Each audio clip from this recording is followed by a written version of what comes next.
Hey guys, once again, welcome back. Sorry, I was just adjusting something here. And thank you all for joining us. Just,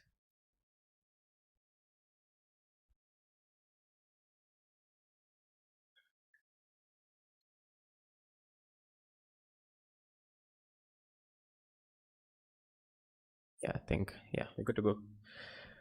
So, to get you,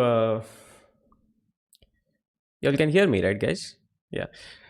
So, we'll be doing like 14 days of improve your middle game with me. And I'm going to be a host for the next 14 days at the same time. And okay, so what we're going to focus on today is like evaluating a position and seeing what is happening there, how to go about it, what do you try to do in a certain position, what do you look at, and how do you try to get the best out of it, or what you should try to first understand it. So let me just get my board in this order. Yeah.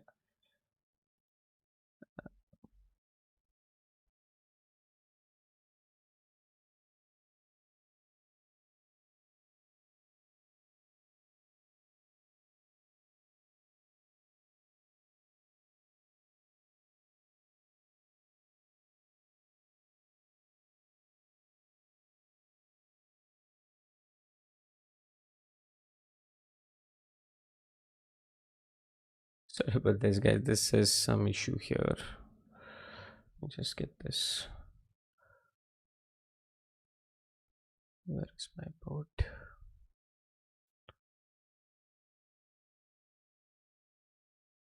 Yeah, I think we're good. So the first thing that you do in the position is look at the material. That's the most important thing. And hello to everybody in the chat. Thank you all for joining in. So the first thing that we'll look at a position is what is happening here.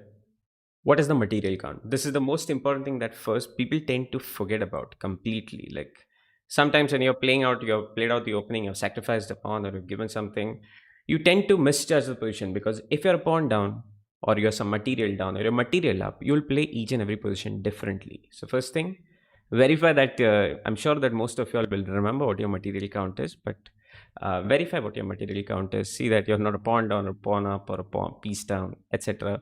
And accordingly, that's the first thing that would decide what you're supposed to do in the position. Now let's see what happened in this game. Black just played this move, bishop h6. Now the second thing, king safety, etc. These all important things that you see on the screen are all relevant towards deciding what happens in the position. Accordingly, we'll decide seeing the pawn structure, piece placement, activity, development, what are the active threats, and then you can decide what your possible plans or ideas are. Now, here, as you can see, white doesn't really have any immediate active threat. He is not attacking c5, he's not really attacking d5. Black has a good defense going. Normal development is over. White had just moved the knight to e2, and he was just maybe trying to develop his knight to f4 or maybe try to improve it to g3. Now, considering the space of the position, this is also one more important thing, the space advantage. Black does have a slight space advantage because you can see that white doesn't have a single piece on the fourth rank, whereas black indeed has two pawns. And he has some good ideas, like the knight can jump onto e4, take away the center square, and he has some good ideas there. Nearly white's all pieces are on the back foot at the moment, but he's on his way. Knight f4 is indeed a plan for him. One more thing, these pawns are called hanging pawns, d5 and c5, but that's not the most important thing at the moment. Black just played bishop h6 here. Now, why exactly he played bishop h6? Maybe some ideas on bishop e3 and fe3, queen e3, knight g4. Basically, what we're seeing here is black is maybe in back of his mind, he's also thinking of maybe attacking the king. There's one more important threat that black has. Like I was talking about threats. d4 is an immediate threat which can indeed use this pin that we have, and the c1 rook is under attack. So that's an immediate threat for white. So what do you think white did in this position? All pieces have moved from the initial position. Yeah, black has three pawn island. Yes, okay. Some people in the chat are making a very nice point here. Black has three pawn island. Yes, that is about the pawn structure that we have on the board. White has only two pawn islands. As you can see, these are the islands, by the way, guys. Like this is two pawn islands, and This is three pawn islands that I think Shrey has mentioned in the chat. Very nice there. So a6 pawn is a weakness, but at the moment, right, there are a lot of pieces on the board. So the pawns can be exploited, but they are more going to be exploited in the endgame. Now we have an immediate threat of d4. What do you think white would do in this position? Anybody in the chat?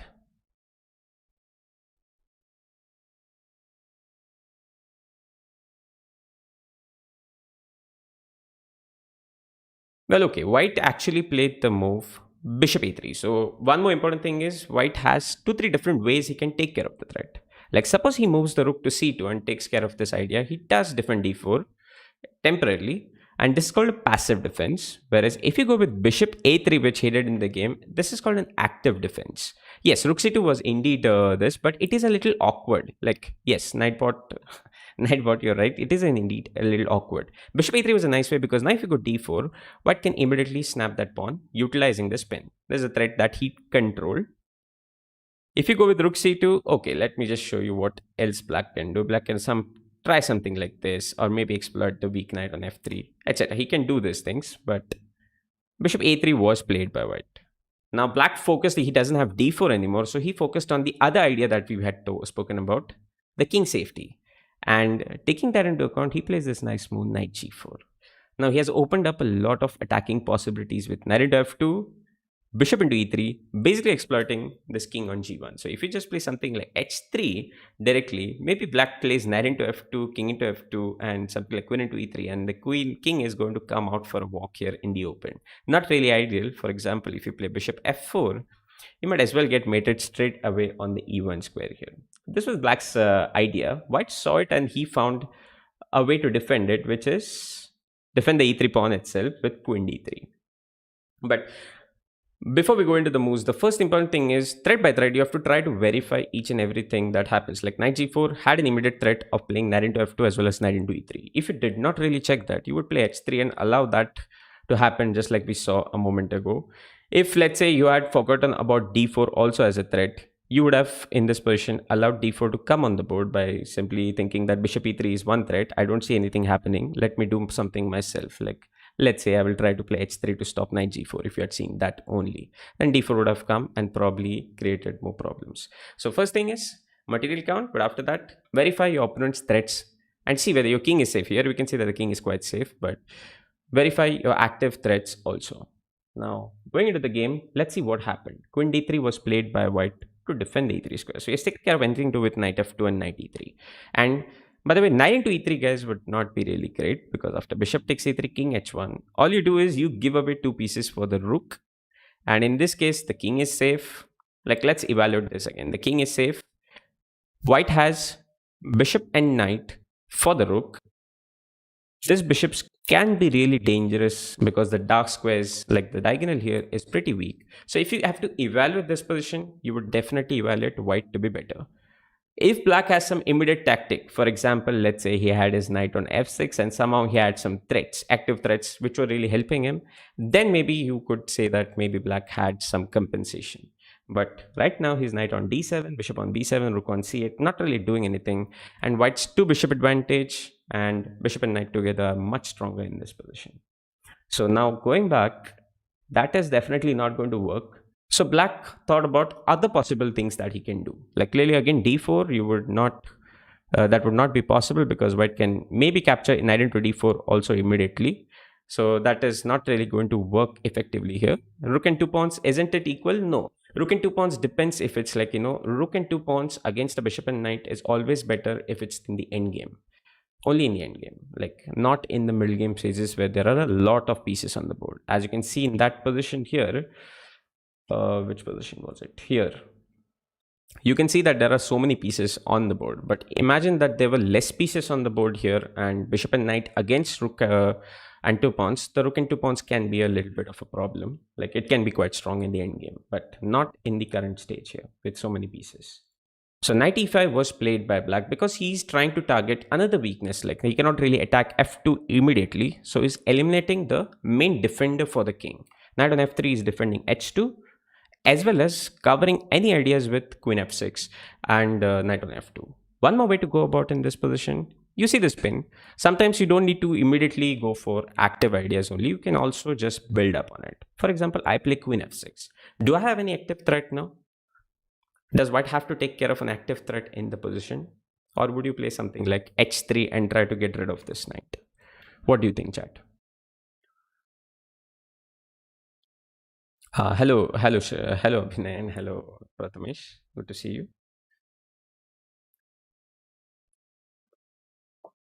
So, guys, again, who are new here, this is day one.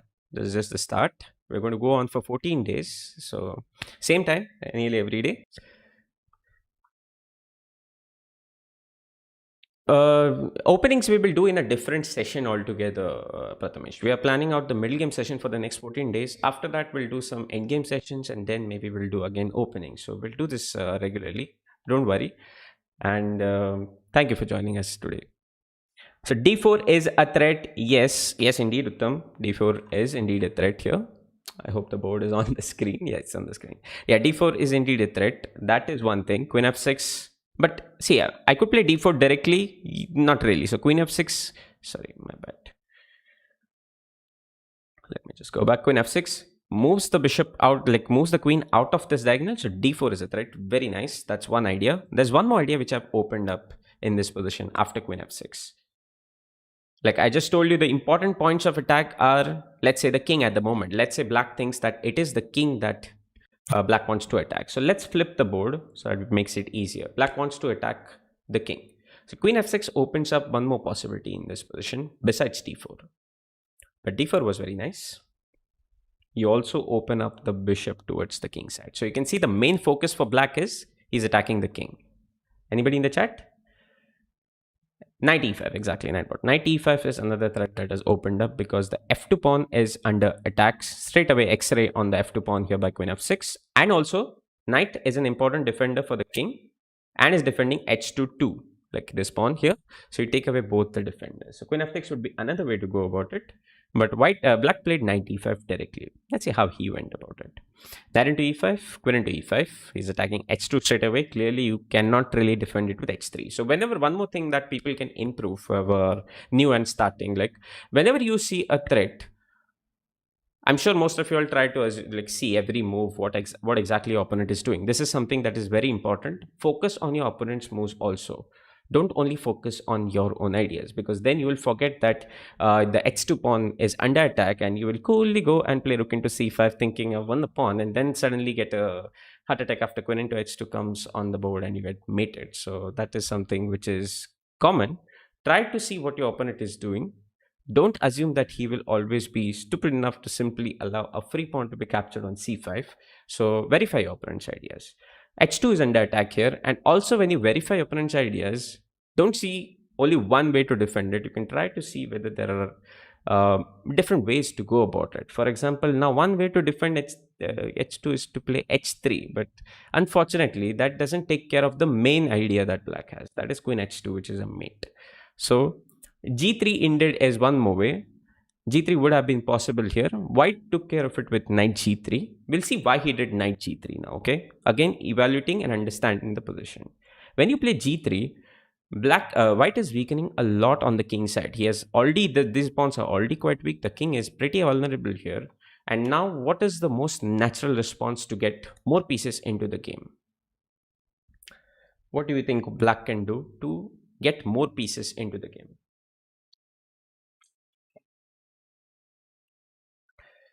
Yes, knight g3 is indeed played by white in the game, but what do you do after g3? How do you even like instill more pieces into your attack or into the game? d4 exactly is what is important here. Now after d4, you see that your bishop also has joined the party, and now queen d5 and maybe queen h1, queen h5. There are a lot of numerous number of tactical ideas that are possible, and white is having a great time difficulty defending all of them. For example, after e into d4, you have a choice. You can go queen h5 and initiate a mating idea here. You have queen f6, which tries to initiate a mating attack here. Queen d5, which tries to utilize the bishop and initiate a mating attack here. All the more like your bishop is also attacking that c1 rook. So probably white will be losing some material or the other here. He will either get mated or he will lose some material. So this is already completely winning. And thus it's a simple natural choice to play something like knight g3 in the position, because at least that doesn't weaken the diagonal. Sorry, my bad. That doesn't weaken this diagonal, takes care of queen h5 temporarily, and also supports the h2 pawn. So that's a much better way to defend the variation. So this is the way you make your choice. Which move will not affect you the most? Which move will create the least amount of weaknesses? And of course, king safety. g3 is making a queen even more vulnerable. So knight g3 is the way to go. Let's see what happened after this. Now, knight g3, again, black is not in any rush. He played the move queen f6. Now, you could have played d4 here, but the problem is that white can also take e into d4 and you have no time to capture here, right? Sometimes that could be detrimental. So, black takes his own time. Again improves the position with queen f6. Furthermore, attacking f2. And there's one more point, like we had discussed this a moment ago. What are the candidate weaknesses here that you're going to exploit? F2 is one, and the second is, just now we had attacked it a moment ago. The second weakness is which one besides F2? We have a mind on it, but we are not able to immediately do it right away here, because white does take care of some important threats. Like knight g3 is controlling the h5 square, so the queen cannot really go there. So what does queen f6 do in this position besides attack f2?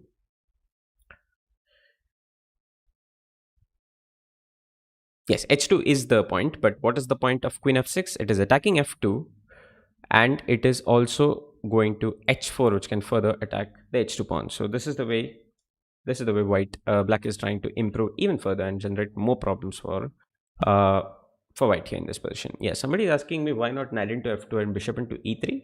Are you saying knight into f2 here? Yeah, so this is also a rushing idea. Like if you see something like knight into f2, king into f2, and bishop e3, you're like excited that the king I'm going to draw in and I'm going to mate him straight away. But you should not forget that the king and queen, there are two defenders that are supporting the e3 pawn. So you cannot really execute that knight pot. Queen into e3, and you just end up being two pieces down for absolutely nothing here when you were completely better. Now, let's say you had this planned knight pot. What would you do? You could try to improvise your own idea, but also verify your opponent's ideas also. I think queen f6 is a good move, but if you wanted to just better your own idea, you could simply play rook e8. How about that? Maybe this would be useful, but this is not the best move, but it could be an idea, because now let's say black plays something, white plays something. What move shall I make from white side here? Let's just play a waste move. Okay, let's just play this move. At least it's doing something. Now that into f2, king into f2, bishop e3, because you have still the support of that rook. So if you find an idea, try to see how you can better it, and please verify that idea also. Okay, like just verify it. Like don't rush into your ideas. That will be detrimental. Like rushing into knight into f2 was a bad idea here. But again, this idea is not really good, because white can also be creative, right? He can also try something like bishop c5 and indirectly defend this pawn. Let's say knight into f2, king into f2. Maybe it still works with some complications, but you don't want to unnecessarily complicate when you have a simple way to continue, like black did in the game. Like queen f6, simply playing queen h4 next. This is a good way to continue in this position. And now white played, and can you find what can you try to see what white must have done in the position right away here? I'm sure you must have found some defenses for white here, but think about, white was thinking about what black is going to do next, and does he try to find a defense which is indeed the best defense in the position, but it's a very weird one. White to play, what do you think white did in the game right away here? f2 is under attack, guys, so let's focus on it. Don't just think about the c5 pawn. Again, h3, Shrey, f2 is under attack, right? Like I said, we have not played queen h4 yet on the board, so focus, don't forget. F4 Tane, yes, I mean f4 is possible here, but again, the problem with f4 kind of move is that you know what white black is going to do next. Queen h4. Now, what do you think will defend the h2 pawn? How do you think you will defend it? So immediately after this, you're just completely lost. Like you'll play h3 and queen into g3, and probably your king is just exposed here. Maybe black can get creative and do something else too, like knight into e3, queen into e3, and bishop f4, and some double attack. He can get creative, but the main thing is, the simplest thing is, you're losing a pawn and your king is exposed. So f4 or f3 is not working because here also the e3 pawn is under attack. So these are not moves which work. You have to defend the pawn passively. Rook c2, rook d2, exactly. But which one would you choose in this position now? You tell me. Rook c2 or rook d2? If you have to choose between these two moves, which one would you choose? Hello, Anirudh. Nice to see you. Okay, we have some people coming up with the move that was played actually in the game. But if you have to choose between these two moves, guys, which one do you think is the better, wiser choice? It's not rook d2, it's always rook c2 because, like, you have just verified what are the ideas that black has. d4 and he exploiting this diagonal. You clearly don't want to get yourself in such annoying pins. Could be detrimental later. So rook c2 would be the better choice amongst these moves. But again, the problem is that black has a nice tactical resource here and he wins a pawn again. So this is what white saw, and thus he played the move that, yeah, rook c2, Anish, you're right that there is no pin. That is important. You at least take care of this pin. Sorry, this pin. And rook c2 thus was better. But white has seen that queen h4 is coming, is definitely a good player. So he plays knight h1 here, and that's the move that he finds. So let's again look at it from the black side. You can see that this knight on h1. This is called, like, one more interesting thing. This kind of moves are called invisible moves because we don't tend to look for such moves often on the board. Sometimes this kind of resources are very useful to maneuver your pieces around, find the most like instructive defensive resources like white has done here. So we tend to sometimes miss such moves, and we'll be doing such exercises also later on, uh, and on some other day based on this kind of maneuvers, etc. Also, so do join us regularly for the next 14 days, and if you do are enjoying it, then definitely hit the like button and subscribe, guys. That would be really helpful. So knight h1 was played on the board, and again black is very calm. He plays d4, and now he goes for finally exploiting this diagonal. Now, white is pretty much destroyed here. He's not having a good resource. For example, I'll give you a small this here. What will you do for h3 here?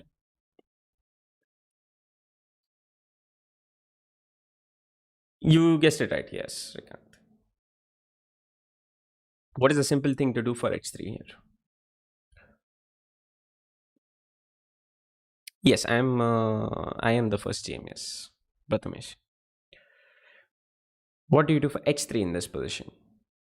Knight is under attack, so I think there are numerous ways that black can win in this again. Very exciting and position that anybody would want to be in a game because you just have so many ways that you can win this. But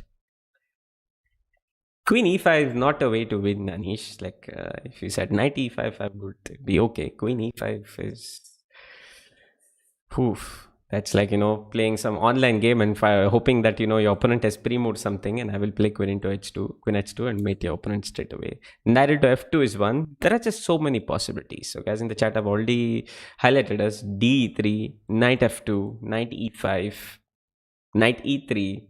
Like, almost everything is looking good here because now let's just look at knight into e3. This move is pretty simple. Your rook is defended, by the way. This is important. Otherwise, you would have run into queen into d8 and rook into d8 as a check. But since you're protecting it twice, this is completely winning for us.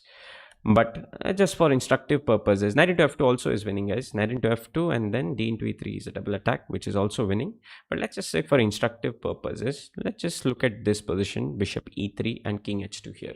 Again, this is something that you should not unnecessarily do because you're complicating things for absolutely no reason.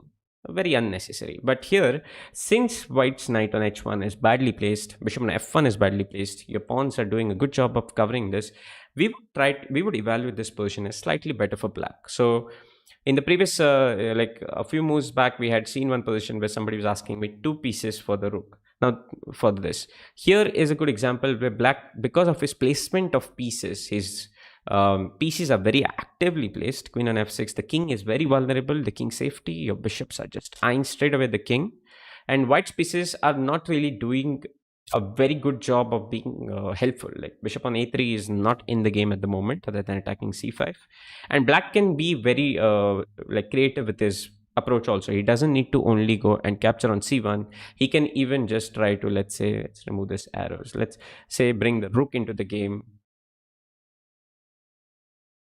Let's start to remove this.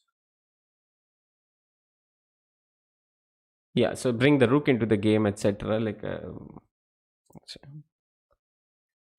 Yeah, king h2, and then bring the rook into the game with rook h5. He can maybe play rook e8 and, like try to advance his pawns because he's leading. His pieces are better placed, and the king is very vulnerable. White's pieces are badly placed, so it is very useful and important point to remember. This is like going for compensation, and black has excellent compensation in this position. But is that something that you would do? Absolutely not. You would not go for knight into e3. You would take d into e3 and take a nice break before the next game, because you're probably going to win in the next couple of moves here. So it's better not to complicate the position unnecessarily. Now white played queen e2. He's trying desperate. So we'll just see what happened for a few moves. Now black played knight e5 in order to prepare for some d3 ideas. Like he did not go and capture e3 because queen g4 is there, and f2 again. Don't forget, sometimes you even tend to miss this placement of pieces. The knight on h1 is doing a wonderful job of preventing the f2 pawn, although it's at the corner of the board and doesn't really like its position there, but it's doing a job. So knight e5, ed4, cd4. Again, there is a change in the position now. Like coming from here, a few moves back at the start of the position, let's go back here to, let's say, after a few moves here in this position. Now there are a few changes. Like we had highlighted the first important changes, like white has 2 pawn islands, black has 2 pawn islands. So what is the next important change in this position that we have to most importantly consider here?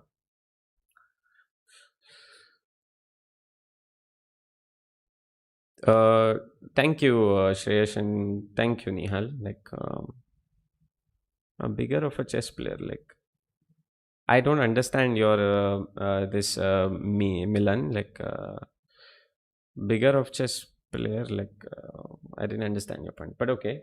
Let's. White has passive pieces.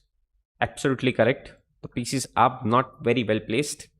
And also, even if the piece is actively placed on an active diagonal, doesn't mean it's very productive. For example, let's look at this bishop. It's actively placed, it's an active diagonal, but does it mean that it's productive right now? No, it was just productive a couple of moves back because it was attacking c5, but now it is not really doing anything important at the moment. So if you're looking this position from white's perspective, the pieces that you would try to improve, first of all, threat, take care of that. Second, see if there is an immediate mating idea or something, take care of that. Third, try to do how to go about in the position. For example, now take care of the active threat. Let's say we'll assume rook into c8 is played. Next, after all the exchanges, let's say black can even take this way, by the way, because rook into d4. Don't get too excited. Black has a move, right? Can you tell me what it is?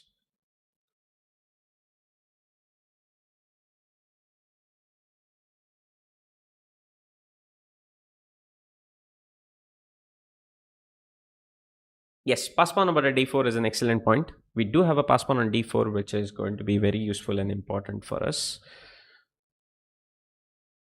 Very nice, Ray. I like the move rook e8. You can do better than rook e8 in this position, but your idea of knight f3 is quite nice. Yeah, you can try to exploit this king's positioning.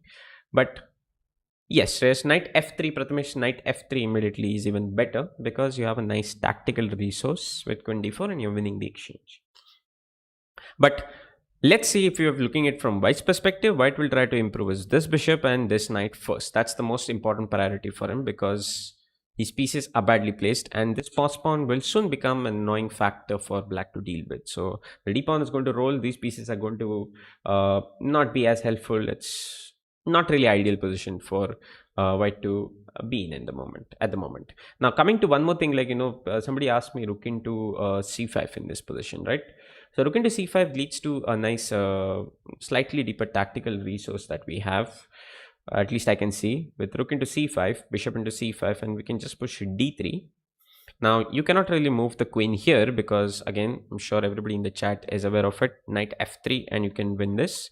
And okay, you have knight f3. Maybe you have knight f3 also in this position. I think knight f3 also immediately will be good. Again, I think there are different ways. I think different choices that you can implement in this position. Knight f3 also looks quite good. Immediately gf3 and then bishop f3, and yeah, so I think this is a simpler way. Let's just look at it. So the queen goes here. What is the follow-up? How will you exploit it? The simplest way I don't want you to mate your opponent also compulsory. Simplest way, how will you win your material back? and end up with better material, higher level, higher material in the board, on the board, material count. You have sacrificed your piece, right? At the moment, if you see, black is a piece down. Now you can win this bishop into d1 and win this, but d3 now. Okay, d3 I will take with the rook, Shrey. Like, I don't think that is really ideal. What is your idea? Again, I want you to find out the simplest way. Once you find the simplest way, then you can think of all the complicated things that you would want to do, like mate your opponent. You should have the simple way to first finish the position.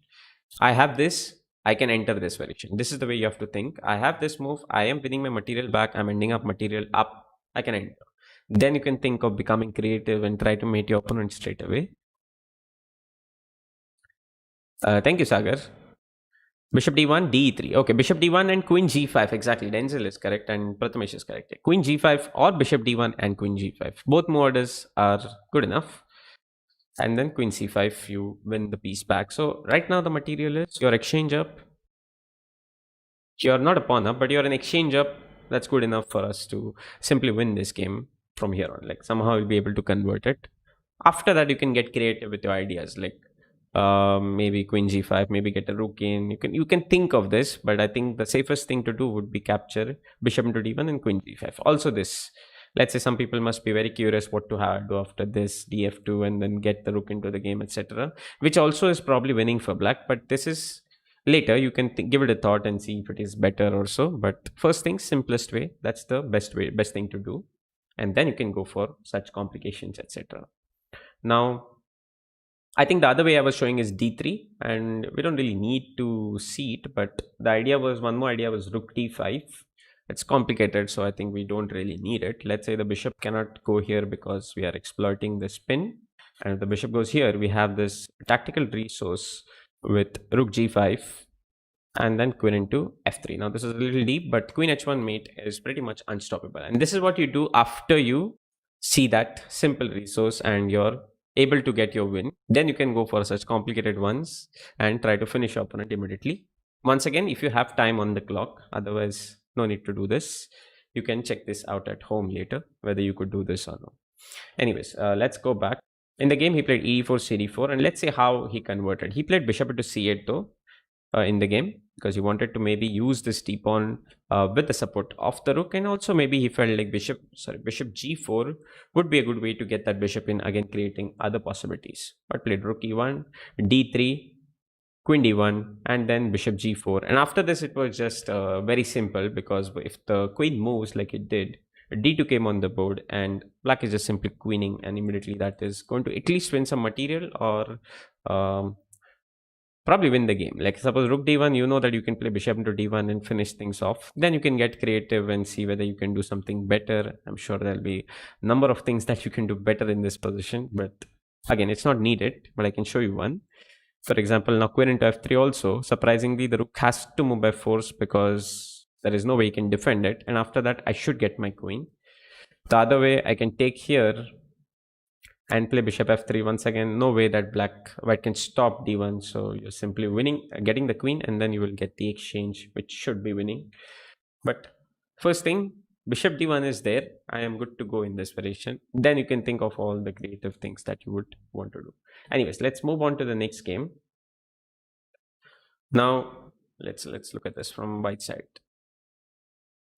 Yes, so black just castle in the position. What do you think is happening in the game? First, material count. Second, pawn structure or king safety. King safety is not really important at the moment because there is no immediate way to, but you can definitely, that will be an important factor that you could exploit. Like, white can exploit or black can exploit later on. Also, one more important thing is piece placement.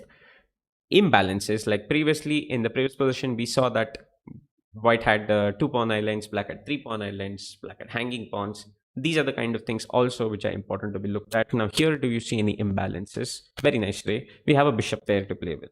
First thing, bishop pair to play with, and that's one imbalance. So that is important to first see. Material count also includes like checking out some imbalance, like whether it's a bishop versus a knight, whether it's Rook for bishop and 2 pawns, or knight and 2 pawns, whether it's that's considered equal by some people, but that's an imbalance. So here, two bishops against bishop and knight is an imbalance. Yes. White has zero pawn islands. Of course, white has zero pawn islands, Siddhant. Very nice. We have a Gondwana going on here because absolutely no separation. So let's see what the material is equal. Everything, you have a bishop pair. White has a bishop pair to play with. What do you think we should do next in this position? Like, let's say I'll give you a choice. Like, let's say we can develop the bishop out here. You can capture fe5. You can push f5. So there are different ways you can definitely go in this game. What do you think you would do? So I already see Nightbot saying that we will go with f5. Black double pawn. Okay, black double pawn, but okay. Or not always a double pawn's a problem. Like, let's say we would have liked it if black didn't have the double pawn, actually, to be honest, because the rook is active on the a file. And whenever later down the road, right, whenever we think of moving this rook, we should always be careful that we take care of this pawn also with something like a3, or support that pawn. I think a3 is the simplest way. You would have to take care of that. Something that you should not forget, because that is indeed a weak pawn and the rook is active immediately. So here the double pawns are actually black is making use of the double pawns. But what do you think you would do here? I have not checked out that method or the book, so I don't know, Nikita. White also has space advantage. One more important point. Nice point there, Vikas. Like, white has space advantage because, okay, it's like right now actually it's not that much space advantage, but white's next moves can give him even more space advantage. F5, yeah, F5 is definitely the best move, because you're right about it. Because if you have to choose between these three moves that you have, like for example fe5, okay, sorry, fe5 and d5, white still maintains some advantage with his bishop pair, indeed. Again, what are the weak points that you would want to exploit in this position? We had done one exercise or like similar position in the previous problem. Where do you think are the weak points that we could try to exploit after fe5 and d into e5 here? Which piece would be useful for white? Yeah, a3 for white is definitely something that is good, and we could do it immediately or maybe even later. But here, let's say I wanted to focus on what we can try to exploit as white after black plays d into e5. f5, f6 will come to that, Siddhant. We'll come to that in a moment. But what do you think you can attack and exploit in this position? Exactly. Knight g5 is one thing that somebody said in the chat, Prathamesh. Yes, you can exploit this just like we did in the previous position where we had seen something very similar. We saw that knight on g5, annoying and creating some problems on h7 with the queen joining on h5. An important pattern to know. Sorry, queen is not going to h4. It is going to h5 and then going to attack the h7 and f7 point. What else can you do in such positions? You can always prepare your choice. Like, let's say white just hurriedly plays knight g5. Sometimes black can play h6 and take care of everything, because now queen h5 will just lead to h into g5. You don't really have a mate going. Now people will get creative in the chat. Knight into f7, rook into f7, and you could try to exploit some pins. Yes, agreed, this is also better for white, but sometimes this doesn't work. So if you want to really improve, you can try to just improve your own idea. What would you do in this position if, like, those sacrifices that we just saw did not work? How would you just try to simply improve or simply go about it? Bishop g5 first will cover the g5 square directly, although it's not a bad move, but it'll cover the g5 square for your knight, which you wanted to do. Let us focus on this knight g5 plan that we have. We can maybe get some other piece also to join the party. Which move? Yeah, that is Alex is okay. And bishop c5. Bishop c5, we are talking about which bishop c5 here? Are you talking about bishop c4? Shish. Knight f7 and bishop c4 we just looked at, Alex. Maybe it works out, but if that was not possible, what would you do first? Bishop c4, exactly. You would try to get your bishop also to join the party. So you can directly, like, prepare for knight g5. and maybe make it even stronger. Sometimes this is a good idea. Sometimes, like what Alex says with knight g5, knight f7, of course, but bishop c4 is one simple way to improve your own plan. And now let's say black is in a hurry, he plays h6 to defend it. We don't really need only knight. This is not the end of the world, right? Now we can just exploit the weakening that king has done, and we can again maybe improve some piece here. Which piece do you think we can improve? To a certain square. Clearly, we cannot really go with knight g5 here. So there are two ways you can go about in such a position. Can anybody tell me? Knight g5 directly is, hopefully you're not talking about this position, Rahul. Queen e1 and queen h4, or queen e1 and queen g3 is excellent. Very nice. Queen e1 and the queen can come here and maybe open up more resources. Queen h4 also equally strong here. Again, targeting the king here, and this is the way, like the king is now weak and you can try to exploit it in this position. But what did I do? I also use the pieces also effectively, and then accordingly went to my plans rather than rush into it. The other idea, yes, you're right about it, knight h4 is also another idea in such a position. Instead of knight g5, you can try to maybe get to f5, but simultaneously you also open up your queen's resources. So queen can come to h5 and attack f7, and again you can exploit the weak placement of the king. So what do that when black realizes that this is what he should see, like simply white is not going to capture f into e5, and that's why he can make a different decision here, right? What does he do after f into e5 in this position?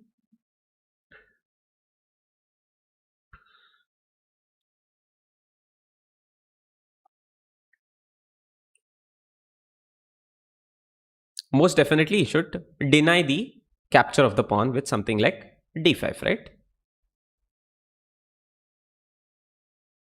Am I correct?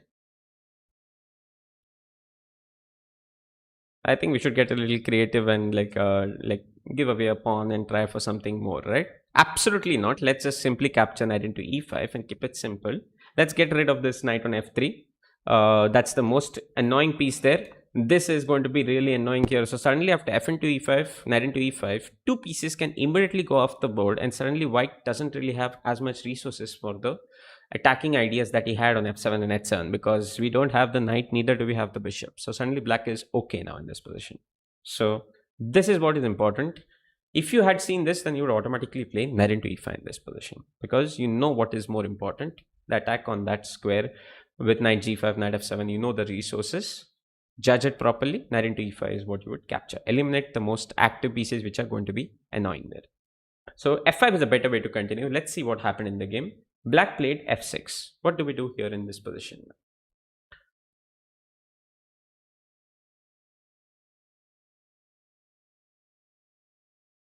Do we have an immediate mating attack? Do we have something? What do you think about the move d4 opening up in the center after this? Like, center is closed. It's time for us to open the center, is it? Anybody in the chat, do you think d4 is a good move here straight away?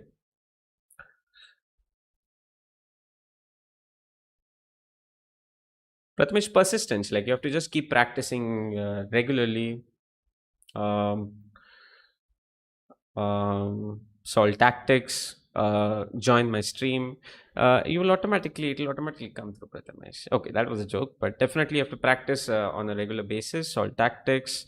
And one more thing is, like, if you're at 1200 or so, don't focus too much on the openings. Other aspects of the game are important. Read some books maybe if you have the time. It will not be an immediate thing, but it will take some time, and I'm sure you can get there. You have to just keep practicing on a regular basis. E6 is excellent. Like, E6 is one thing that we have weakened, but D4, what do you think? D4 would be an exceptionally bad idea here to play, because you have just played F5. So one more important thing here, after knight into D4, you do weaken this E5 square that black can take away. Now, how do you take it away? Not with knight e5 directly. This is a very common mistake. I see knight e5, I take it, pawns on it. First, see which other squares that white can also exploit. Just like Tane, you just mentioned, e6 is weakened, and the most prominent piece here is the knight that can get there. So what do? Let's eliminate that piece. Let him capture, and then other knight eventually can pounce on that square. So d4 is definitely a bad move, and this is the way you don't play d4 definitely in the position. Very, very bad idea. But you're right, e6 is something that you can try to exploit, but no piece can get there immediately. Knight g5 is covered, knight d4 similarly is covered, knight f4 also is covered. So most like your knight will be, sorry, 1 minute. Okay, what is this? Your knight will be the best piece to get there, but unfortunately, all the waypoints are covered for the knight. All the squares, like this is the weakness that we're trying to exploit. All the possible squares are covered. So maybe in the future we can try to exploit it. But at the moment, what do we do in this position?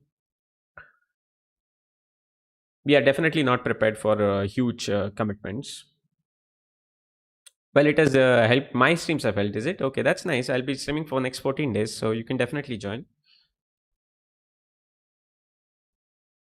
96 is not going to come, so we should just try to simply improve our position and think about what black might also do. Like sometimes even more, let's say a common way to build up your attack is to blast away straight away with g4 and d5. Now whenever your opponent is attacking on the flank, what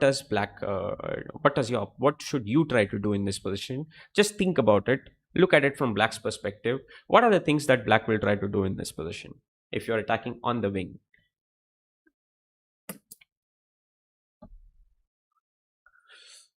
Yeah, I think bishop c4 is something that we'll come back to in a moment. But after g4, what do you think black will do? This is the way you recognize your opponent's ideas, what he will try to do to improve his king's, not king's positioning, improve his piece positioning, take care of his king, generate some active threats. The most important things, like how do you think he will do it? d5 is the way that he will do it because he'll try to open up in the center. Clearly, he is not able to really stop. Like h6 would be temporary, like you can still go h4 and still the attack is coming here. Clearly black doesn't have really pawns on the queen side which can immediately exploit or advance. So the different things that he will try to do is either open up in the center or try to go for exchanges. So two possible choices for black: d5, try to blast in; knight a5, try to go for exchanges. Hence white sees that and doesn't rush in with g4, but rather takes the slow and nicer approach, bishop c4, king goes to h8, and now somebody said knight h4. See, always don't rush into your ideas. Like this is not going anywhere. It's not like this was necessary because you know that knight a5 will prevent the exchange of the bishops. What do you think black will do after knight h4? Think about it from your opponent's point of view also. Which is the most dangerous piece for black to worry about? Like which piece is boxing this king in on h8? d5. Okay, you want to play d5 straight away here? That's not really working. Let's just see it. Like if you play knight a5, then we have some tactical resources with this and I can capture. So verify ideas, like, but it's a good idea. This is counter attack which we'll be doing in the following some of the following days, like counter attack, active defense, etc. We'll be doing that in the following days, guys. Now not right today, but knight h4, like after this, let's say knight h4, think about what your opponent will try to do. Very good. I think we have two answers here, two relevant things that black can do in this position. One is direct and one is indirect. Knight a5 straight away is direct, trying to get rid of this most important piece in the attack, which is boxing this king in on that h8 square. Like not very annoying, not very pleasing to be there. Knight a5 is one. And the second thing is bishop e8, which temporarily stops queen h5, and bishop f7, trying to get rid of this bishop. There are two ways that black can do it, but this is the most important one. This is the biggest problem because then what happens is, at least here, what will happen is you'll lose your bishop, and on top of that, this bishop, which light square bishop, is the better bishop. As you can see, all his pawns are on the on the dark squares. So this bishop generally has more room to move around and can be a useful resource for black's defense. In case there is, like, you come with rook f3, you might see this bishop coming to g8 or somewhere. It could be very useful in the defense. Whereas after bishop e8, you will immediately tend to exchange. So the exchange is at least better for white. You get some queen h5 kind of things. The bishop will be useful for the defense is what we are more concerned about. So it's more important for us to take care of this idea. So how do we do it? Knight a5 is the biggest problem for us here because we don't want to give away our bishop like this to this knight.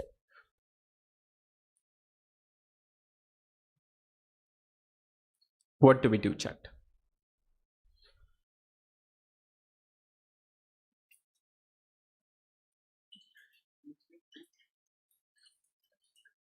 Software, I use Chessbase and I would recommend it to anybody. Most of the players use Chessbase for chess related things. So exactly. A3. No, A3 is better. B4 is aggressive. Like unnecessarily, this is also one more important thing. Don't unnecessarily move your pawns and create weaknesses. We'll be doing again exercises on this in the later streams. B4 kind of moves like, okay, here I think you're just giving away the pawn for nothing. But A3 is a good idea. Like also, this is also something, Kumar, you have to verify what you're doing. Like B4, you just thought about this threat and you stopped it with B4. But then you forgot that he's not only doing going here, but he's also aiming at the pawn on B4 here. So you're losing that pawn. So once again, what will help you here is just verify. Again, at the initial stages, like at a lower level, you don't tend to verify your idea twice. You just think about your own approach. You stop knight a5, that's it. No, that's not the end of the story. Your opponent could have something else also, that square could be defended. So like bishop d2 is a common example here, which people think, okay, bishop d2, I'm developing my piece, I stop knight a5. But what if it still does knight a5? Do you really want to give this bishop away for that knight on a5? Not really. Maybe you would want to keep this bishop because it's still the better bishop also. As you can see, all the pawns are on the light squares, most of them at least. And this bishop also could be very resourceful in case black plays h6, thinking ahead. But okay, let's temporarily a3 is the best move, and we did this also in a much better way. Like for example, after starting with a3 directly, maybe black would have done something. Let's say f5, f6, a3. Maybe black would have played bishop e8, and you would not get the time to do. Sorry, bishop c4 and bishop f7. Black would not get white would not get a time to box this king on h8. He could also try knight a5 and immediately initiate the exchanges. So white chose the best move order, bishop c4, box that king in, now a3. So after knight a5, he can fully retreat the bishop back to a2 and keep it on the board. So black went with the other idea that he had, bishop e8 and bishop f7.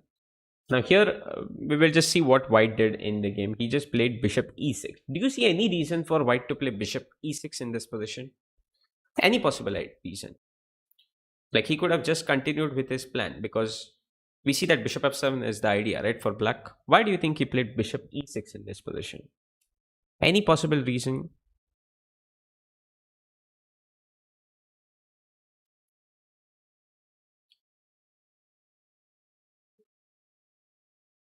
The rook lift would be excellent, but that will come over time. You just don't rush into your ideas. You can definitely take your time.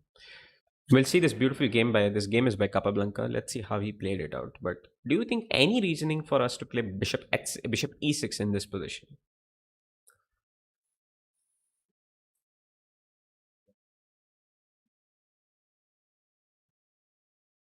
That's because you have not verified the threats. Sometimes your opponent just doesn't have one threat, but he could have two, three different threats or two, three different ideas of his own. So you should look for your opponent's ideas also. What has he done after bishop e8? He's planning bishop f7, but he's also planning d5. And that is what you have to see. D5 is also another threat here, that if black feels like he doesn't want to exchange or wants to open up the center, he can indeed play d5 and force it. Bishop f7 is not the only idea. So if you just casually go with knight h4 or play queen e1, he might play d5 here.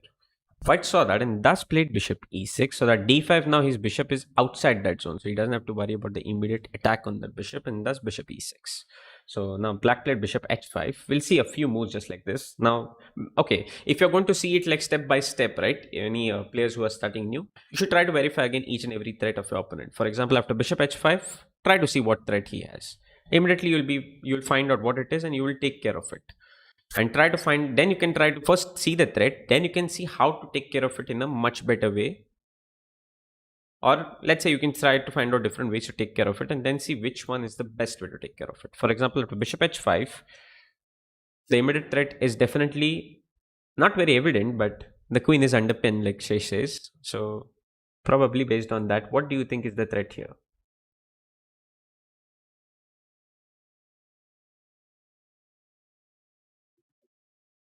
I'm sure most of you all already know the threat. The most important threat is to play knight d4. You are trying to exploit that pin. Now comes the time that you have to take care of this threat. So which is the best way to take care of this threat? Is it c3? There are various ways. Let's highlight the different ways to take care of it. Bishop e3 takes care of it. c3 takes care of it. What is the other way, that even better way that we can take care of it? Bishop e3 is a much better way than c3 if it was really stopping, but I still feel like black can play knight d4.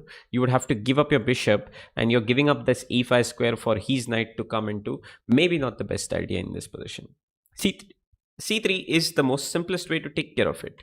But then the best way, I would say, like at the moment, direct best way to take care of it. But then you can think of, is there anything else I'm planning to do anyways in this position, which can also take care of this threat without weakening my pawn structure? And that's when you find out the move queen e1, because does the same job, moves out of the pin, doesn't allow knight d4, also prepares for queen h4 to come on the board. A black plays bishop f3. Now rook f3 is the simplest way because I think the king is boxed in, and I think you can go for this. But even this move gf3 makes sense. This is also quite nice for white. Like let's say knight d4, still a double attack, but maybe actually I feel like rook f3 is better here. But knight d4, like let's say you can we get creative with the idea? F3, rook h3.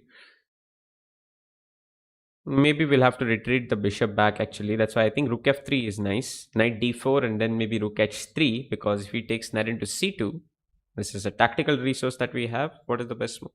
I think there are numerous ways again that white can win this position, but I'm sure most of you all have got the simplest way to finish this.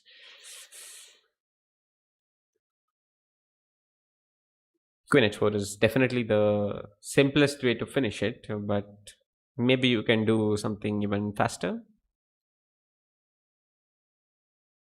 Rook h7 is definitely the fastest way. So so rook h7, king h7, and then you just play queen h4, and that's a mate on the board straight away. So okay, black did not play this. Black played queen e8. White played queen h4, improving his position as he goes along. Knight d8, getting rid of this. Now, we will be seeing exercises based on counter-attack, active defense, or let's say you're in positions like this where you're boxed in or you're not finding it easy. Then the kind of play that you should do, the best kind of play, like knight d8 is not very ideal because it's very passive. As it is, black is boxed in. As it is, his pieces are not very ideally placed. Now his rook on the open file is not being put to great use to because it's not doing anything much. And if you see a couple of moves later, our rook can join into the attack and be very resourceful. Black is not able to, especially after he plays knight d8. Every piece is being blocked by his own piece. So we'll be seeing exercises on how to play such positions. So what is the better way to go about in one of our following streams about this. Like it would have been better if black continued in a much more different way, something more aggressive in such positions. But okay, let's see what happened. Bishop a2 and bishop f7. So black did indeed do it. He did go for the bishop f7 idea. And here white did something very, very, very surprising. A really surprising move. Can you try to see what white did in this position? Or try to guess what white did in this position? What would you have done? Or you can tell me why or what white did in this position? Just think and tell me your possible moves. Yes, hello Atul. Yes, rook h7 and queen h4. Yes, indeed.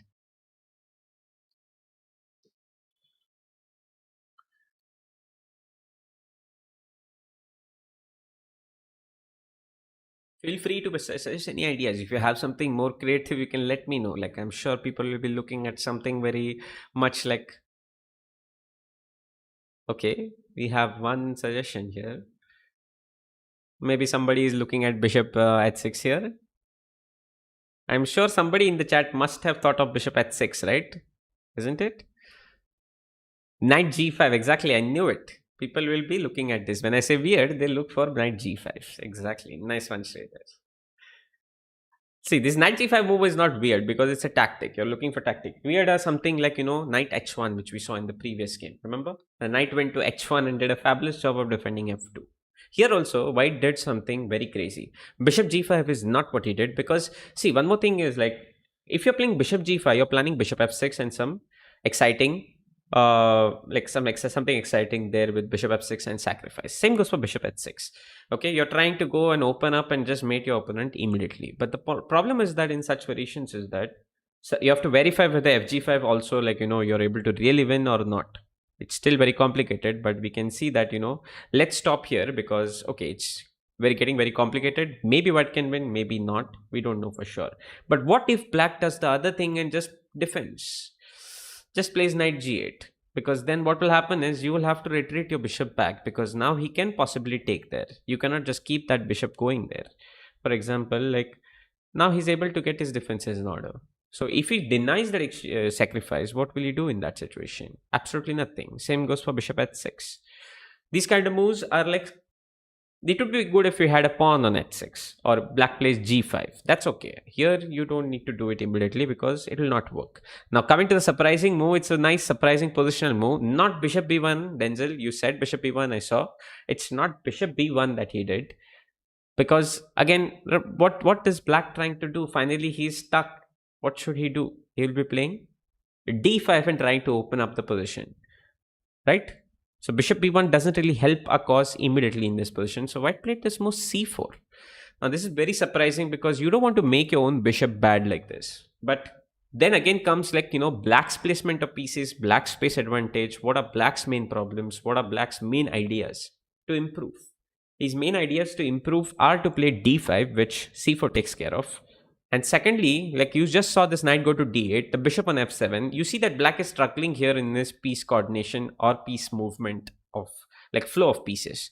And the bishop basically right now, earlier I told you it will be useful. Here it's getting in the way for black, surprisingly. Because this bishop is not having a good square to go to. It's blocking some important maneuvers for his knight, for his queen, and the bishop is being a bit of a problem. Whereas white is thinking long term, he's preventing this, and maybe just like people have said bishop b1, maybe you can even go bishop b3 and try to activate the bishop into the game if you need it. But basically he did c4, not because it's the best ideal move in this position, but because this bishop is a bad piece and he tried to even keep it back there, not allowing him to breathe, basically suffocate him with that bishop on f7. Let's just see what happened after this. Black just coolly went on c5. Once again, if you're in bad positions like this, we'll be doing exercises on this later, counter attack or so.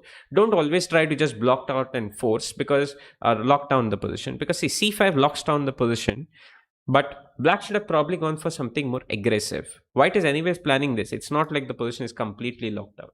So maybe you should look for something more aggressive and something like, let's say, b5. That would have been the much better idea. This was not played in the game, but we will be doing exercises on that later.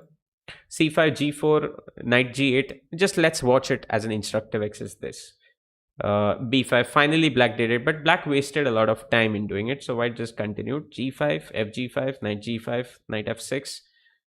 No rush. Rook f3 joining in. And finally, white saw that he's able to get some tactics going and win. But still, after knight h7, rook h3, bishop c4, black got some defense in there. But what is the problem? He's boxed in. So what does black do? White do? White just tries to bring more pieces. Can you tell me which move he would play in this position to bring in more pieces? Which piece is missing out at the moment? You don't need to capture on f7 because you know that black just played rook f7 himself. He's worried more about bishop g8, queen h7. Which piece do we get in? No rush.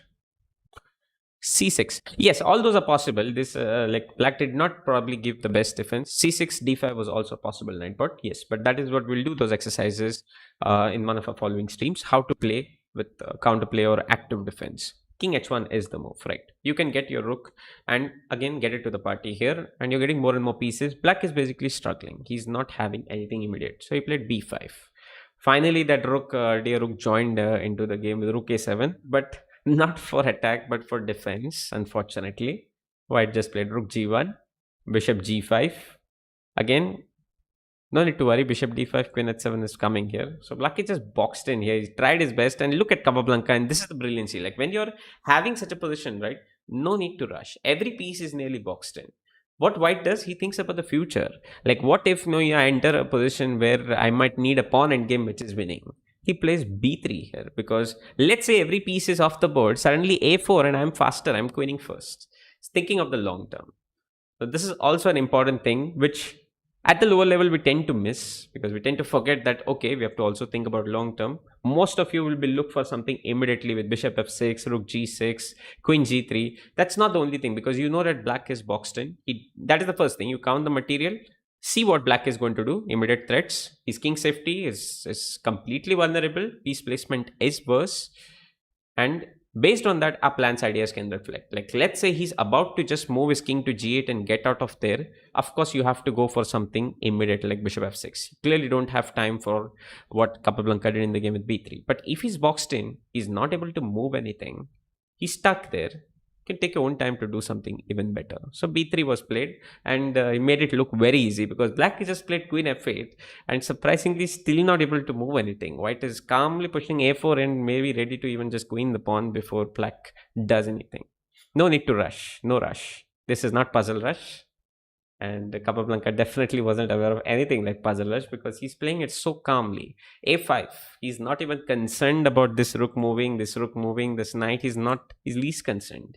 Because what did black do? He knows black has just moved queen f8 and then he has come queen a8. I really don't need to change anything because black is clearly out of ideas. So just pushed a5, knight c6, again a6, knight b4. Now finally he sees that, okay, now I have to deal with it. I cannot just push a7 and offer a free pawn in the face here. So bishop f6 comes on the board, knight d5, follow it up with bishop g7, rook g7, king g7, queen h6, and basically white captured queen into d6 and goes for the mate. But here one example is like, let's say we had played e into d6, into d5, sorry, bishop d5. Let's say this position. Now again we have the two knights. Again we had a similar thing. One, again we had been asked like, two pieces for the rook. Now here in this position we are heading almost close to the end game, and here if you exchange the queens with these pawns this far advanced, white would be better with his rook against the two pieces in this position because he has much more possibilities. So as we advance more to the end game, these pieces become more effective. We'll be doing this in the end game phase of our series, not this series, another series next time. So here white played queen d6 and he had a beautiful finish because unfortunately black cannot even move this knight. Queen f6 is a wonderful mate here, and there is absolutely nothing that black can do. So he did the best thing that he could and just resigned, and that was the end. So beautiful game there, no rush, and beautiful technique. Verified your opponent's ideas, saw the king safety, saw the piece placement, and accordingly went for ideas. Like he would not go for such aggressive or such plans like b3 and like simply try to push the pawns in case black was having an idea of his own and was able to get his king out of this boxed h8 square. But depending on that, you decide your plans. Let's move on to the next position.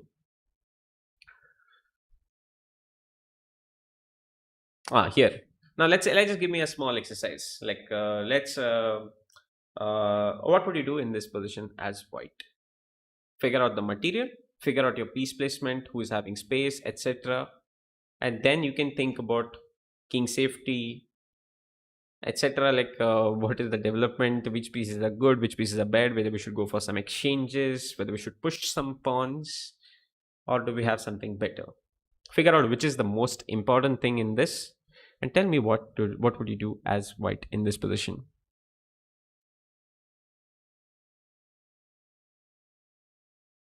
Thank you, Balankel. You're most welcome, Tushar. Be sure to join us regularly every day at 7 p.m.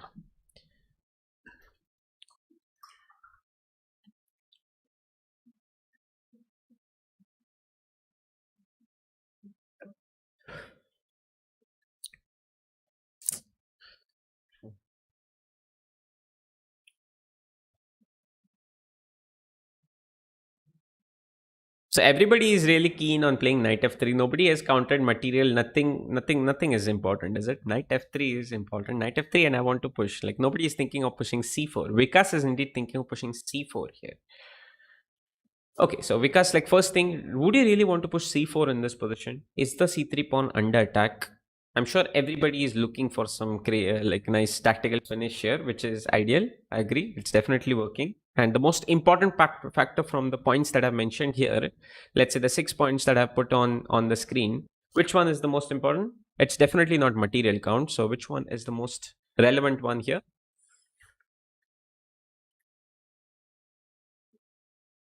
It's definitely the king safety. The king safety will be relevant in a moment, guys. But let's see the pawn on c3. Is it really under attack? No. The only thing it's doing is it's preventing your knight from getting active because you're losing the pawn. Now, let's say you have not seen the other ideas that are possible that people in the chat are telling us with knight f3, knight g5, etc. Black is not up a pawn. Nobody has said black is up a pawn. I didn't say black is up. Okay, Shrey is saying black is. Okay, what I'm saying is like knight e3 and knight d5. You want to do this, let's say, to improve your position. How would you go about it? Definitely not through c4. Because if you play c4 in this position immediately, you're creating a weakness on the d4 square. That is not really ideal. Let me just yeah. If you're playing c4 in this position, you're weakening the d4 square. That is not really ideal. So if you want to really get about knight e3 going in this position, think about moves like rook c1 so that you still hold this square together, support the pawn, and then you can go about knight e3. A much better way to go about it. Even cb4 is the same. This is the worst thing you can do because that helps him open up the file just like we saw in the previous position. Double pawns, remember? And also helps him improve the knight, also gives him chances to get some creative tactical resources like b3 etc in the game. Really not the best thing to do, but as you know, the tactical resources, people have found it out. King safety, the king is once again boxed in, unfortunately, and doesn't really have too many pieces. Now here white went with knight f3 because it was the need of the hour. If you play knight rook c1, black will take care of that by driving away the queen, or he would take care of knight f3, I think one of them. But I think this you can just play maybe h3, and again you will run into some issues, but both these moves are possible. But queen f8 definitely is the main reason. So knight f3 comes on the board, but I'm sure people are like aware of what to do after queen f8, right? I hope that is the most important thing right away here. Like queen f8 is going to come, what are you going to do? You're definitely planning to capture queen into f8, are you? Hopefully not. So let's say I'm going to play queen f8, guys. What would you do there?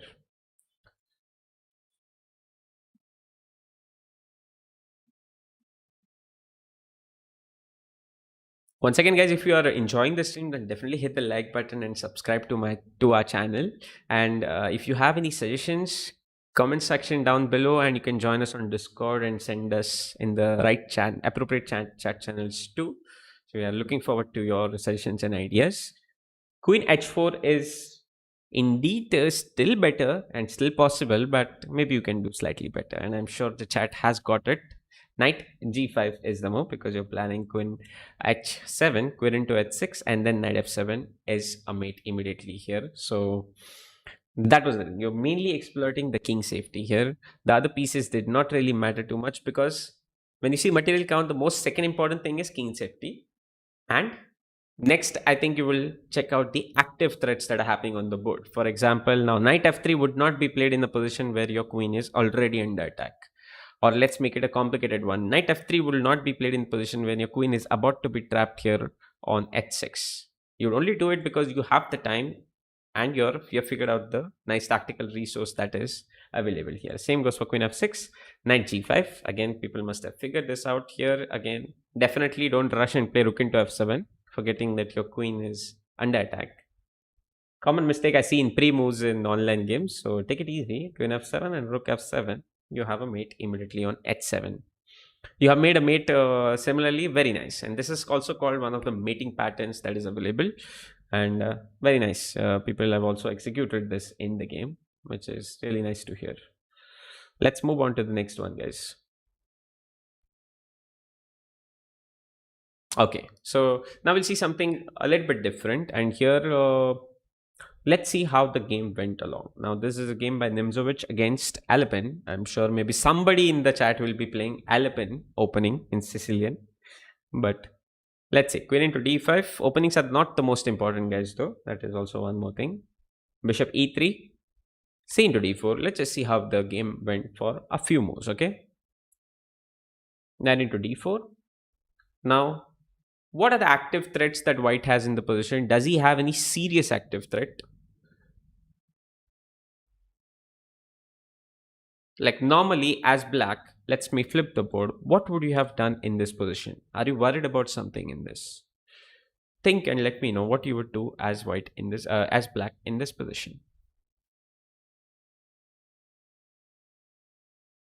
The material is absolutely equal, so but there is an imbalance.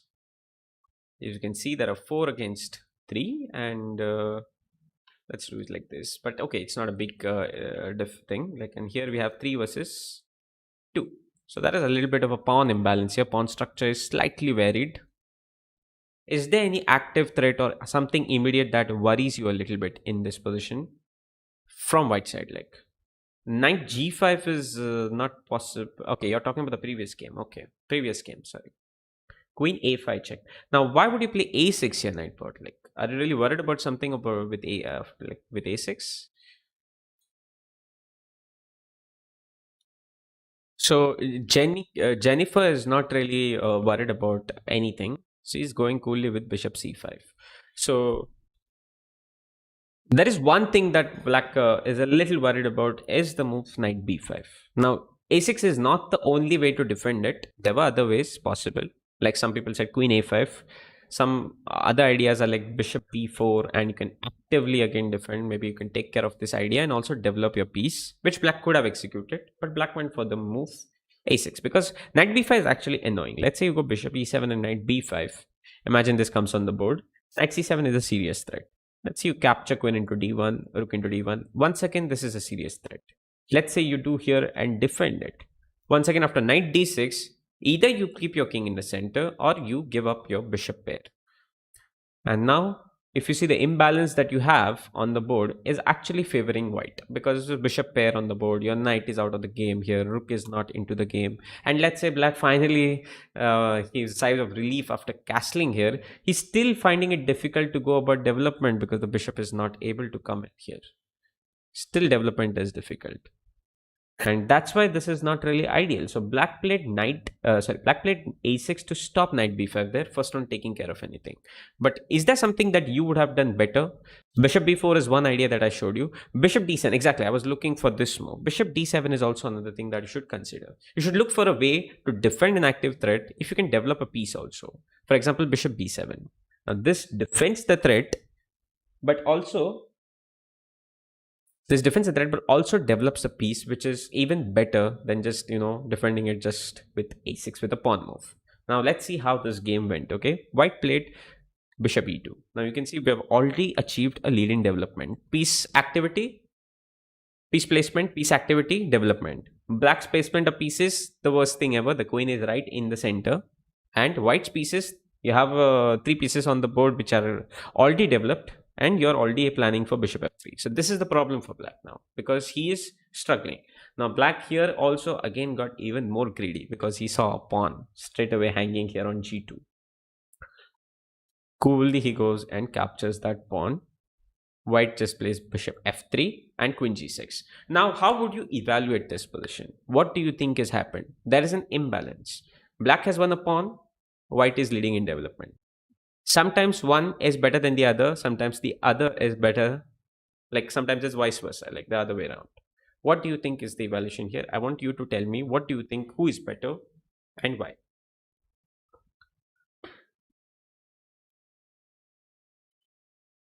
We have a material imbalance here. Don't take on g2. Okay, that is situational. Here black decided to take on g2. Alapin has decided to capture and take the risk. Your real name? Okay, Jenica. Okay. Okay. Yes, white is better because pieces are not developed, but black is having an extra pawn. So what is the need of the R in this kind of positions when you're leading in development, but you're materially down?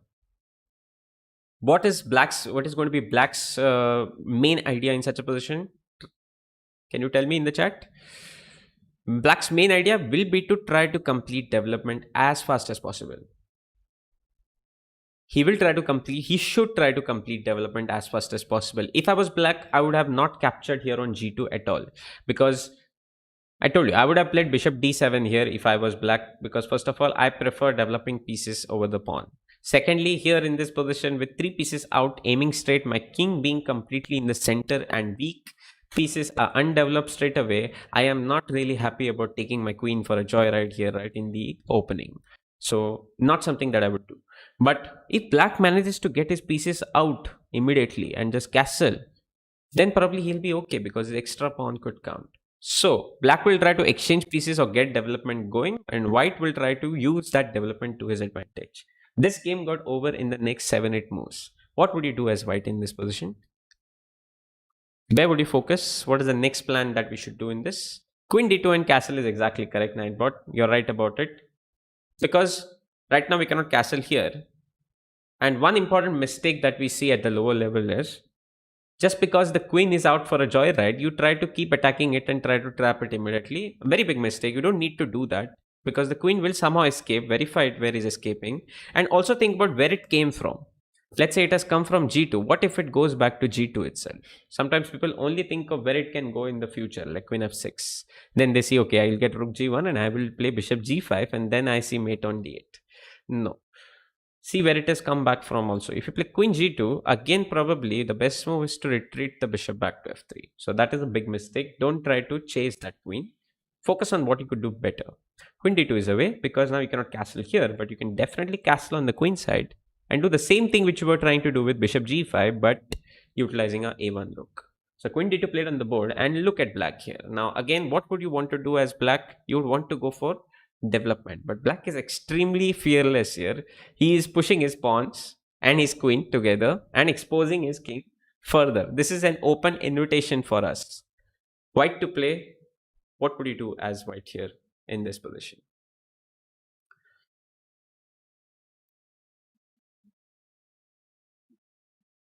And you can tell me whatever your suggestions are. What do you think black is trying to do? He's pushing his pawns and he's trying to do something. He's trying to make some space, and somebody said exchanges, pieces activity, trying to kill the activity of some pieces. Black had the right idea in mind, but the execution was absolutely disastrous with the king on e8 there.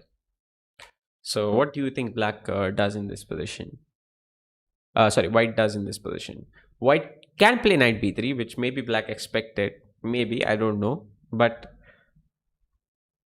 what do you think black's idea is? No hurry, yes, I agree with you. Knight b3, there is no hurry. It's still better. But what do you think black will play in this position if you play knight b3?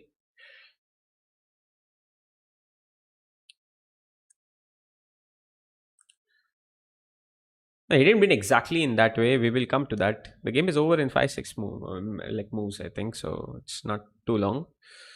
Castle, exactly, you will castle. But what will black try to do? He will try to at least restrict some piece play here with e4, bishop e7. And he was trying to at least restrict this bishop and get something going. Maybe. Maybe. We don't know for sure. But maybe that was his plan at the back of his mind. But white just coolly castled here. And when do you tend to do such moves castling? When the king is unsafe. So king safety. Are there any active threats? Not really. White doesn't have to worry too much. And such piece sacrifices, etc., are kind of okay if you see that black is underdeveloped.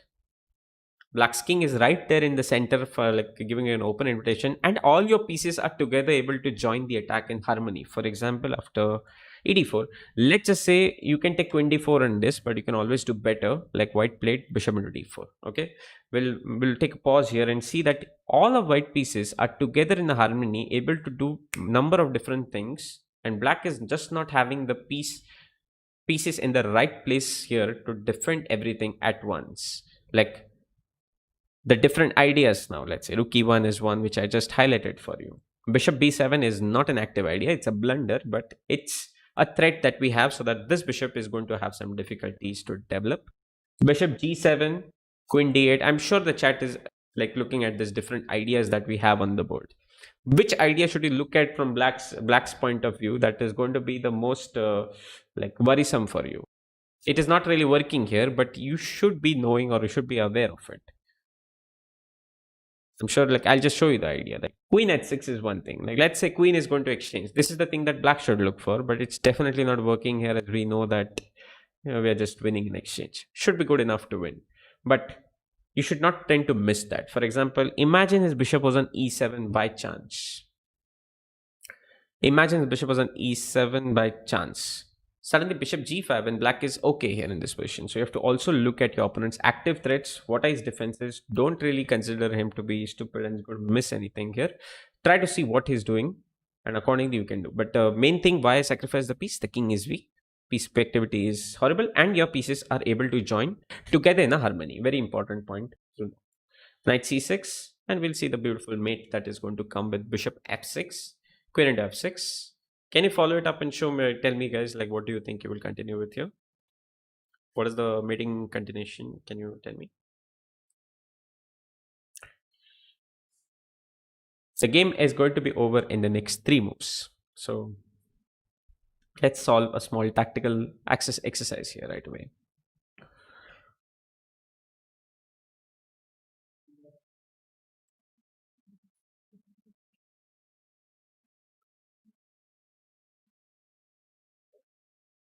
Rook e1. Okay, let's say I play bishop e6. Bishop into c6, but what if I play bishop e6? Rook e1, bishop e6.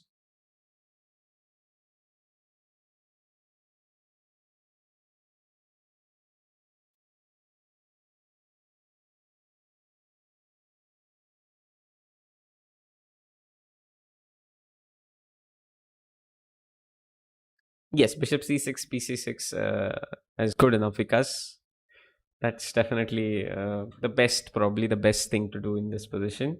But okay, you all got the idea. Bishop e6, queen d7, you're going to exploit the pin there. So rook e1, if you play bishop e6, you have multiple pins flowing in here. And white's sacrifice of two pieces that he has done, he has boldly sacrificed, is working only because the king is unsafe. The piece development is just not there. Let's consider this rook's dead.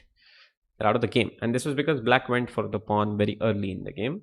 If you play bishop e7, though, we have a nice instructive mate with bishop c6. If you take bc6, we just have queen d8 as a mate. I'm sure everybody in the chat has got this already. And if you play king f8, though, then you see something even more instructive. Queen d8 and rook e8 is an immediate mate here. But I think because what you said is even faster, I think, with bishop c6 first. Sometimes the more order also. When you see an idea, this is another instructive point. When you see an idea, see if you can better your own idea in a better move order execution. Like I played rook e1 first, but what if king f8 and he was able to escape? I didn't have this beautiful queen d8 resource. Suddenly black is okay because you have sacrificed two pieces. But then you realize that, okay, maybe I can just improve my mode. Bishop c6, rook e1. Now, if he interferes here, I mate him here. He interferes here, I just mate him here. Simple. So even if he had a pawn on g6, this would be very useful in this situation right away here. Now your rook e1 idea would not be really good enough because surprisingly, the king is having a safe haven here and you're not able to mate him with the queen d8 idea. So you can better your own plan with bishop c6. This is because you checked out that and verified it. I'm sure the chat has got the idea. And well, we have Bhakti in the chat here. Thanks a lot, Bhakti, for joining in. Recently concluded in the Olympiad, and she has won the gold for India. Thanks a lot for joining in on the in on the chat here. We would love to have you on our stream someday. And thank you if you enjoyed it. Knight f6 with a similar idea. Yes, yes. I get your point. Yes, I don't have the game here, but I do get your point.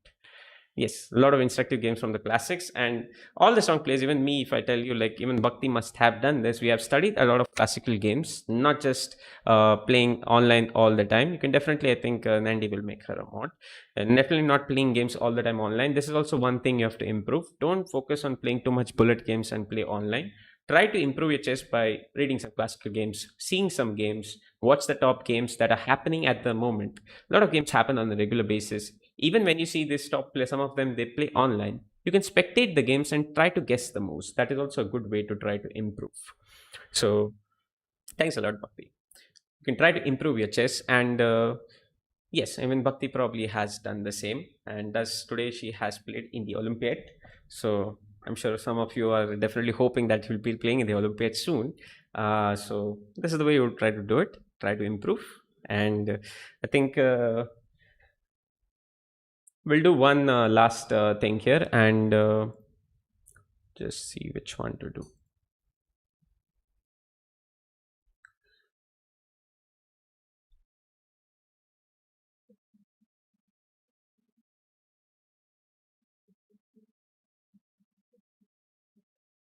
Yes. Actually, we just do two last things here and then we will conclude.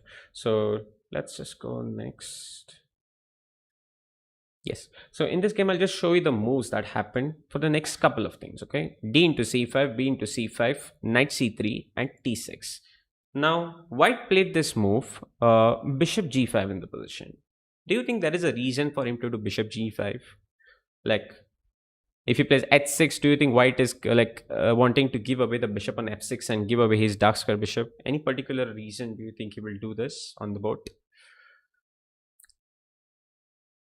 Is there any need to do this? Is there any reason for us to do this? Do you think so?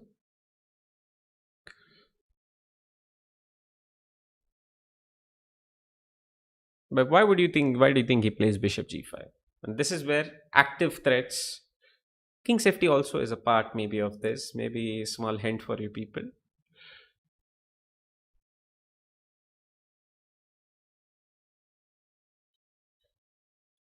What do you think? He wants to weaken the h7 square, but I would have gone bishop b2. Exactly, I do agree with you. Even I would have thought of playing b3 and bishop b2 here, knight bot. I would have gone for that because that also is a nice idea which opens up a tactical resource, which I will show in a moment.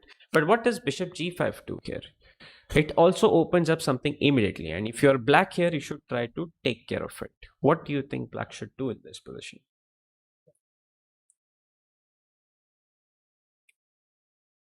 Yes, exactly like Alex says, he got it bishop f6 and knight g5 is his idea. So you have to be very careful and see the active threats. He's not simply just developing, which is something that people tend to forget sometimes. So now in this position, there's a good chance that accidentally people will play knight c6, which actually takes care of the threat because now there is no knight g5 because you have blocked this diagonal. The knight is doing a good job.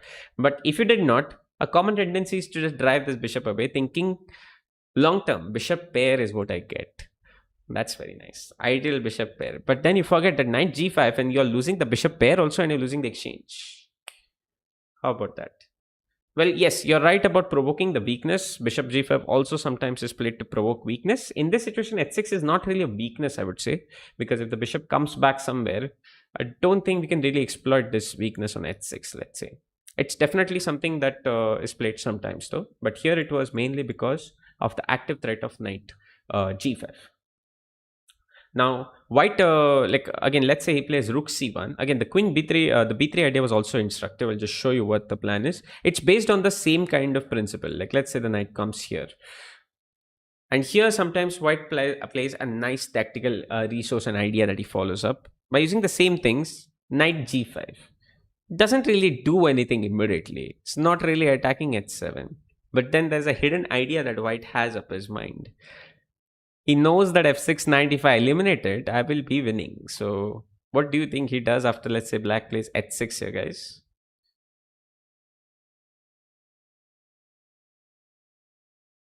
What do you think white should do in this position?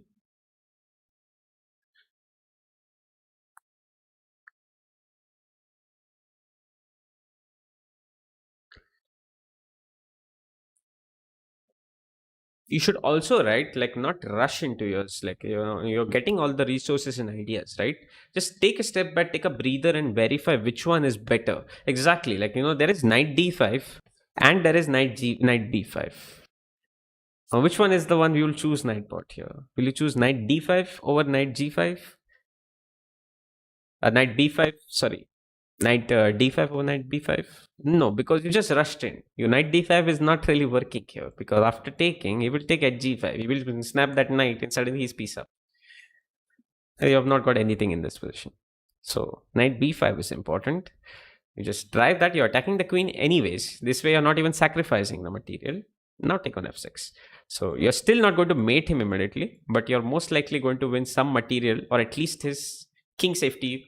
You know that can be exploited somewhere. I think we can win some material here immediately. Let's say knight d6 win some material. But basically, take his dirida and see if you can always better your idea also. That is also one important thing, which I do tend to tell very often.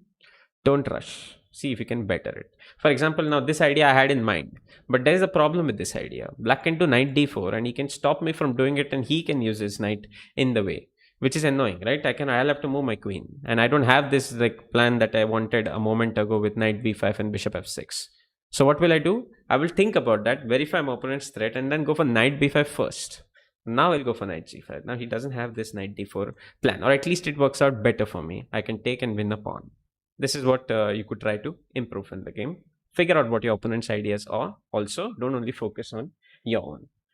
Okay, now here I'll show you one more thing, like queen c8, bishop g5. Again, white was planning bishop f6, black played rook d8, and white played knight b5.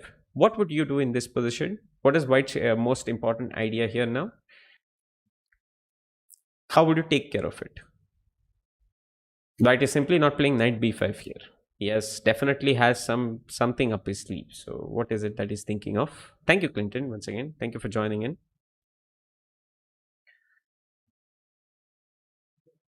Again, this is a very simple thing. White has a very simple idea, which black can also take care of very simply. But in the game, he did not.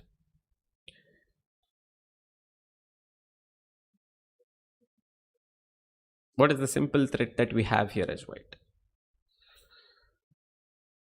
Yes, bishop f6 and knight d6 is the simple threat that we have. Just eliminating this defender, and then we can pick up this pawn on d6, giving a fork. That is irrelevant. But the main thing is that you're trying to break black structure. Like for example, knight d6 wins the pawn. That's good enough. After that, you can even win and use that resources that we were seeing a moment ago and exploit this king. But secondary, if you play gf6, you have weakened his structure. All you have to do now is not go and play knight d6 and try to finish your opponent.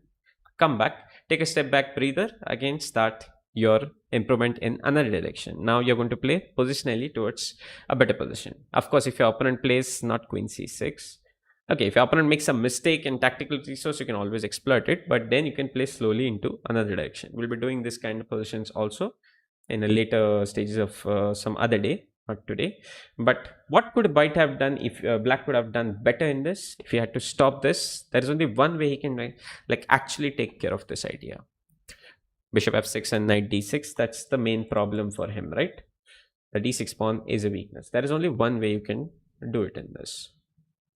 What is that move that you would play?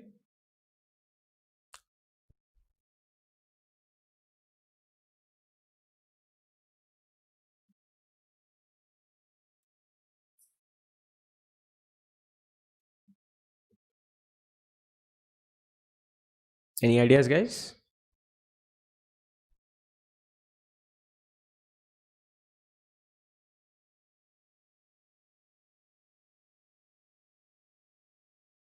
Knight d7, like that doesn't really take care of that threat. You're only thinking of bishop f6 being the only thing, right? If you play knight d7, your defender is not connected anymore. So yes, bishop c6, again, see the problem with bishop c6 or a6, it's the same thing, Shrey, because after bishop f6, again you have to probably capture with the g pawn, so that doesn't help your cause. D5 is the only move, like Tangent says. D5 is the only move that you would have to look for. This is the way you try to understand what is happening and then make your choices accordingly in the position. Your opponent is simply not going to play a move like Knight B5. This was a nice move because he's trying to initiate a threat and forcing Black to play this. Then you remember the first game that we saw, hanging pawns. Then maybe White can try to go about that and try to play against something like that. Maybe try to exploit something else, but that is for another day. And like we'll stop here. But again, tomorrow same time, guys, 7 o'clock. I hope you enjoyed the stream, and if you did find it instructive, then do hit the like button and subscribe to my channel. Subscribe to our channel, the Goanchesstrio Trio. We'll have the streams for the next 14 days, and that's not the end. We'll have more of such instructive streams also. And if you have suggestions, do mention it in the comments. I will see you soon tomorrow, same time, 7 o'clock, guys. Thanks a lot for tuning in today, and I will see you again tomorrow, hopefully.